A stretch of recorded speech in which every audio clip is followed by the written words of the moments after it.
What I have personally found for myself, and what I believe you should discover for yourself as well, is that your own personal mission and life purpose here on this planet has to be so deep and powerful within you that no thing or person can get in your way and take you down. What I mean is this: you want to achieve some particular goal, some great grand vision for yourself, and you know other people who are in the same life circumstances as you are and are achieving some particular goal that you want with great ease, while you yourself are having a great amount of difficulty achieving that particular goal. Having a life purpose that is so deeply strong that no matter what happens to you, other people may do better than you, things may get in your way, and obstacles may knock you down. But regardless, ultimately nothing stops you from working every single day of your life on achieving your dream mission and winning in life. Because the truth is that you really cannot control external factors. It is a fundamental law of the universe. And it took me a lot of pain and suffering to come to the complete acceptance within myself that I cannot allow anyone or anything to get in the way of my own life's mission and purpose. To be able to control the mind peacefully, without excessive attachment to anything, and being completely unbothered about how difficult it is for you to sometimes achieve your own goals and dreams. This is what it means to keep the mind free from external attachments and to be unhinged by anything and anyone within reality. Speaking personally for myself, my emotions can go up and down quite frequently on a regular day-to-day basis. But I notice that when I have the most mental clarity, I am most motivated towards achieving a better life for myself, and in that state of mind, I feel my best. To be able to have your mind solidly founded within a higher life's mission and purpose means to be able to disengage your own attention and awareness from your own emotions, whether they be positive or negative, and instead direct your attention and awareness towards a higher power, and allow that higher power outside of you to guide you. This is how all of the great saints and sages throughout all of human history have lived their lives. They have allowed a higher power outside of themselves to guide them towards achieving greatness in the physical realm. This whole concept is essentially the basis of what is known as the Bhagavad Gita. In the Bhagavad Gita, Lord Krishna advises Arjuna to rise above the emotional turmoil, whether it be joy or sorrow, loss or gain, and success or failure. This is reflected in the concept of equanimity, the ability to remain balanced and detached from the highs and lows of life. The Bhagavad Gita teaches that one should perform their duties without being swayed by personal emotions or desires, and instead focusing one's attention on devotion to God and a higher purpose. This is indeed an extremely difficult feat to accomplish. I myself have yet to accomplish this goal within my own personal life. Understanding how to overcome one's own personal self involves the concept of karma.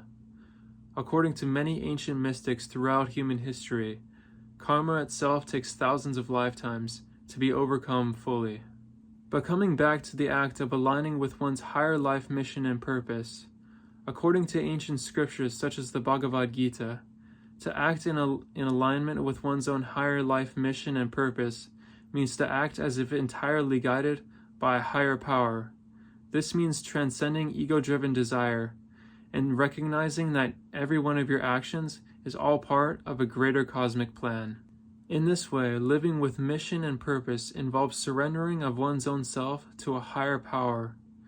I've observed that for myself, I desire deeply to serve the world through Ayurvedic medicine, and that is why I am getting my own certification as an Ayurvedic practitioner, and that is why I am creating this YouTube channel, to serve the world through a higher power through myself. All of what I am doing is intended to serve a higher purpose.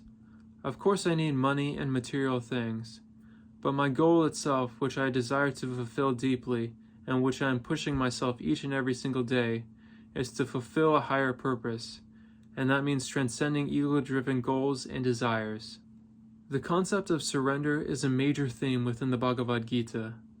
Lord Krishna repeatedly tells Arjuna that true greatness and peace come from complete and total surrender of one's own individual self and egotistical desires to God. This is what it means to live, as many in the New Age circles refer to as living in alignment with the higher self. The idea that saints and sages have lived by allowing a higher power to guide them, putting their faith in something greater than themselves. When one surrenders to God, they transcend their personal ego and become a vessel for divine will, thus allowing themselves to accomplish extraordinary things. This type of surrender can only be accomplished when there is a complete and selfless detachment from results in action, which is entirely devoid of selfish action. Having a higher life purpose involves complete detachment from one's own emotions and a direction of one's own attention and awareness entirely towards God. In the Bhagavad Gita, the idea of being guided by divine will is central. Krishna in the Gita advises Arjuna to completely surrender his actions and will to him, implying that divine guidance is the path to greatness.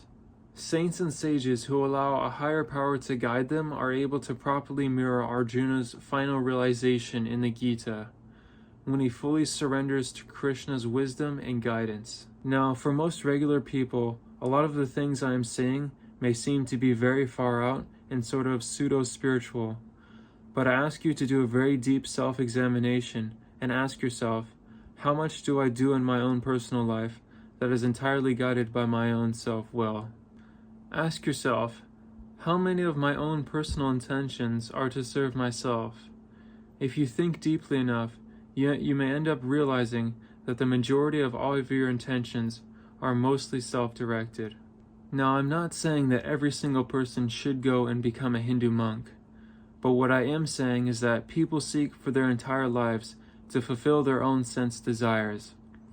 And this is not entirely wrong in and of itself, but true happiness and fulfillment cannot entirely be found within basic fulfillment of one's own sense desires, and therefore people should seek a higher sense of self-meaning and purpose. What happens is that all of people's pain and misery comes from a deeply rooted sense of self-attachment to themselves, and particularly to their own egotistical self-identification. In order to be able to live out one's own life purpose in its entirety, and therefore ultimately be guided by divine will, one has to be able to learn to live from within the consciousness of the heart. All of what I've personally said, I believe to be true, and I thank you so much for watching, and I hope to see you in the next video.